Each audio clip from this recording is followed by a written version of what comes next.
Howdy there, folks. This is Lapidary Dave.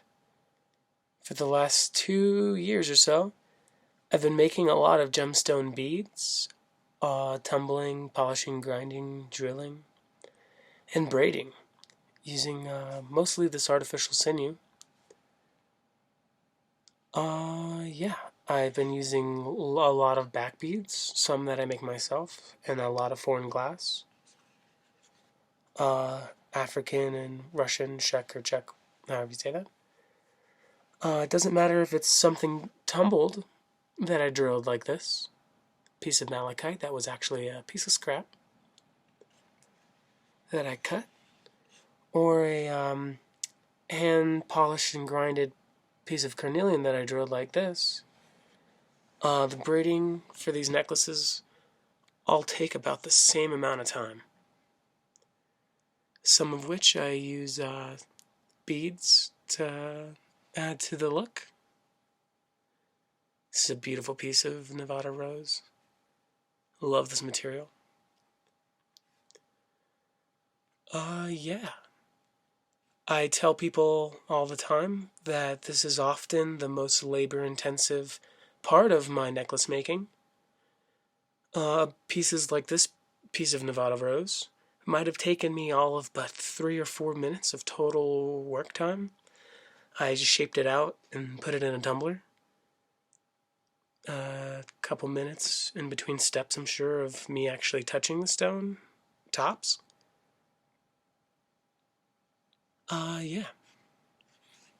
It takes me about 6 to 10 minutes aside to braid.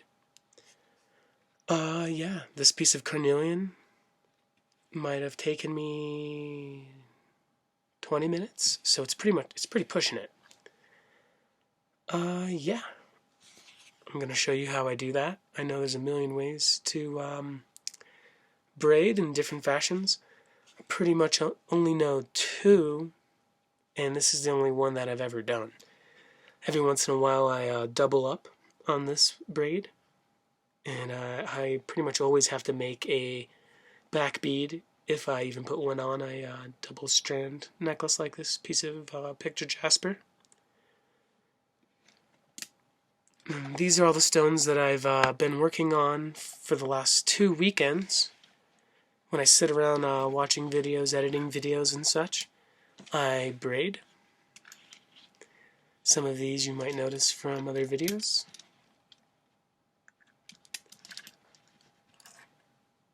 This is an awesome piece of turquoise. I don't know what it is. I know it's unstabilized though.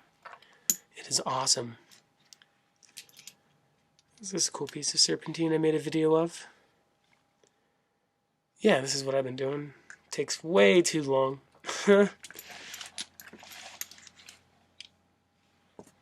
Alright, let's braid it up. Alrighty folks, I have this piece of Thunder Bay Amethyst, freshly drilled, that I'm going to braid. I use 3 pieces of artificial sinew to do this braid. I first fold all 3 over, and because my drill press only drills 2.5 millimeter holes, I can only fit 2 folded pieces of sinew through at one time. What I do is I put 2 through the opposite side of whatever I can consider the face to be, or the front of the piece.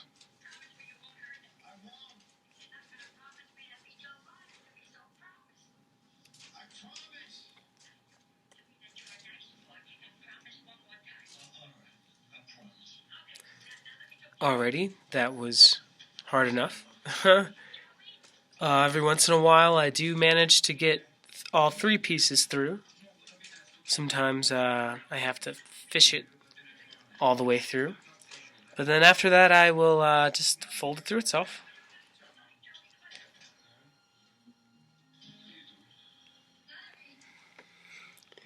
And there we go. This is when I would add the bead.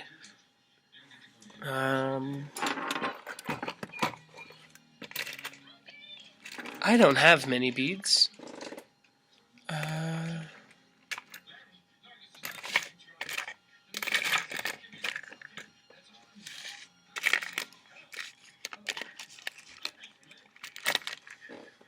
Maybe this piece of copper. Yeah, let's go for it.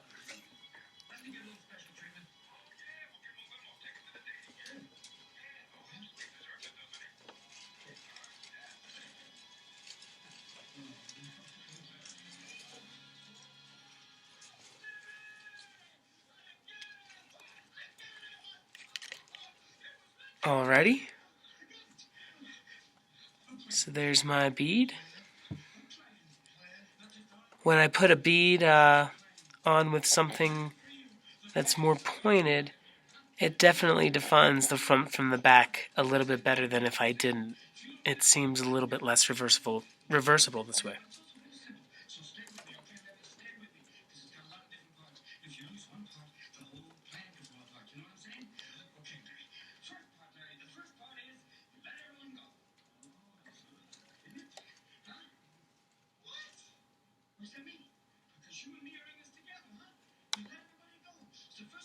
Alrighty. I then take the third piece of sinew. I usually line it up with the others. Bring it in.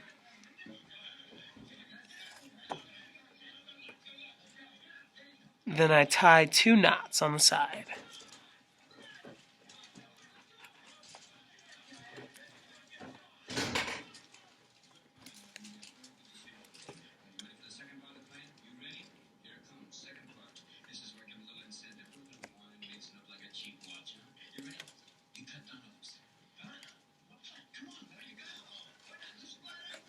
That's 1.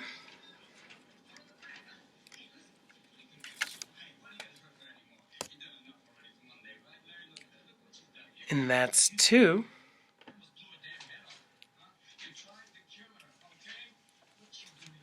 And that's pretty much what it's going to look like when it's finished. Yeah. Let's braid it up. I'm going to tie it through here.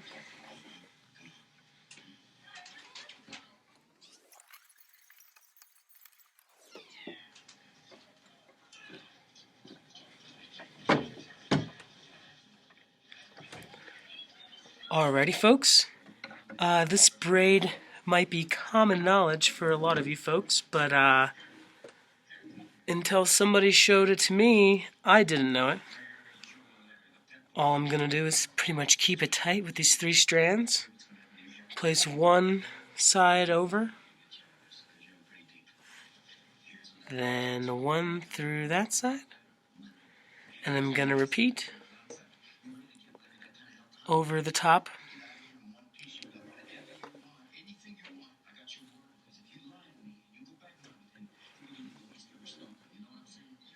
This is a simple braid my friend Ruben Medina showed me.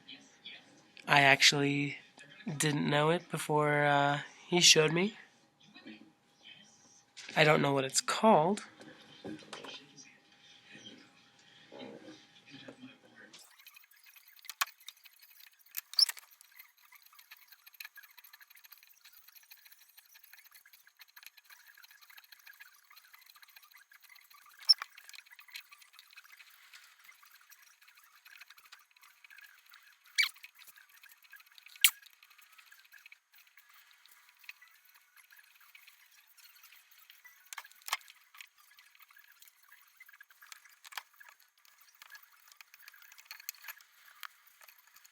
Alrighty, folks.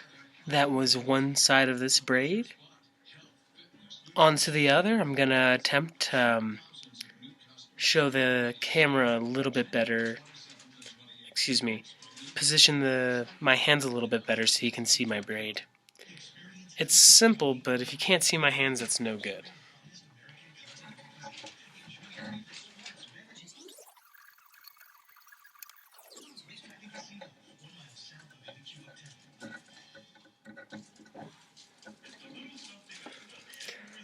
Alrighty folks, here we go.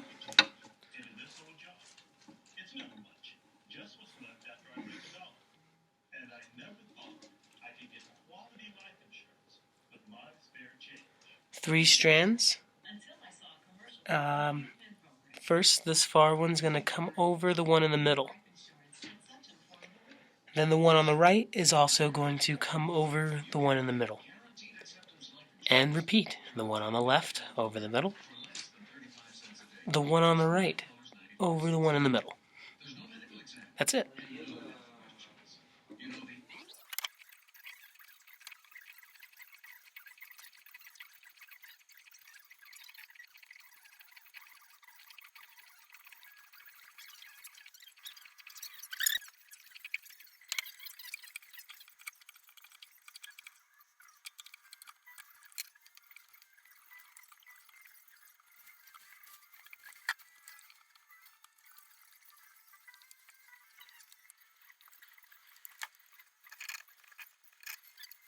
Alrighty folks.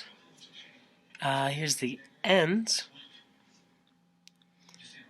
Here's that piece of Thunder Bay Amethyst. Beautiful, beautiful. Here is the back. I'm going to finish this up over there on that red velvet mat. See you folks there. Okay folks, after braiding up the drilled gemstone, I like to use a backing bead as a means of making it adjustable. I often carve my own backing beads. Sometimes I ream beads that I've bought, and I also often make my own beads out of turquoise. I've been using these Sheck or Check glass beads lately because they don't take away from the focal piece like the turquoise sometimes will. And as is in the case with this piece of Thunder Bay Amethyst. Beautiful, beautiful. This material was given to me by a gentleman named Sprightly Sprite.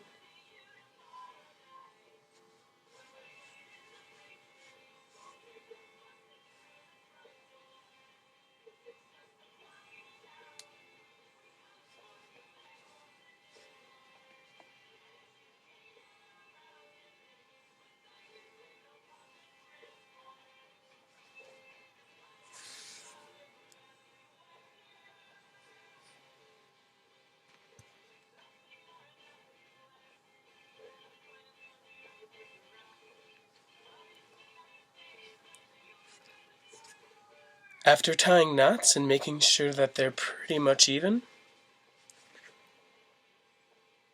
I usually cut the ends off with a pair of scissors. I don't have a pair of scissors, so I'm using this X-Acto knife. And carefully, without cutting out my eyes,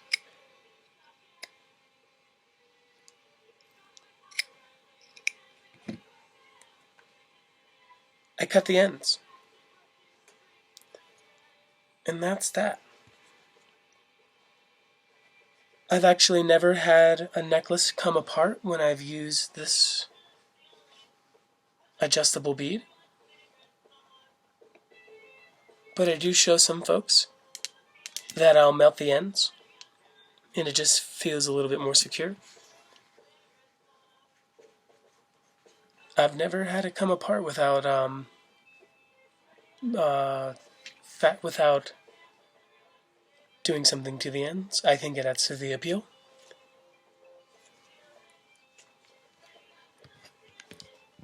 Here is the Thunder Bay Amethyst.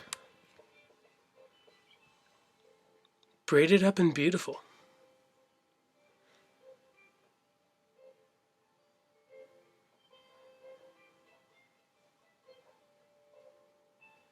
Like I said before, on these cone-shaped pieces,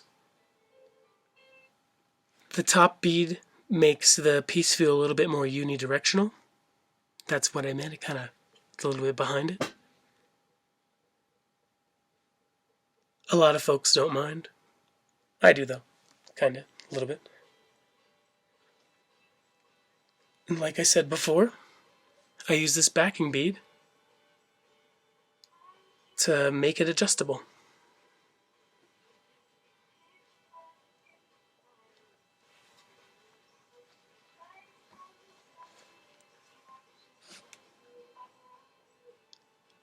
So that it can hang in all the right places in just the right spot.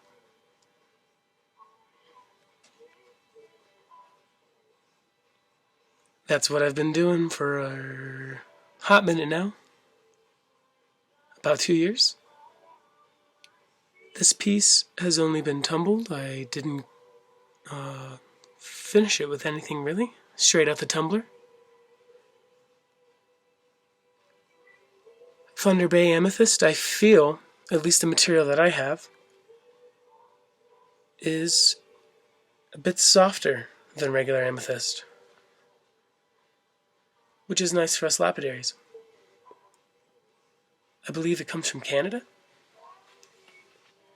Nova Scotia, or I'm not 100% sure. I apologize. Thank you so much, folks, for watching my necklace braiding stuff. Hope it was informative, educational,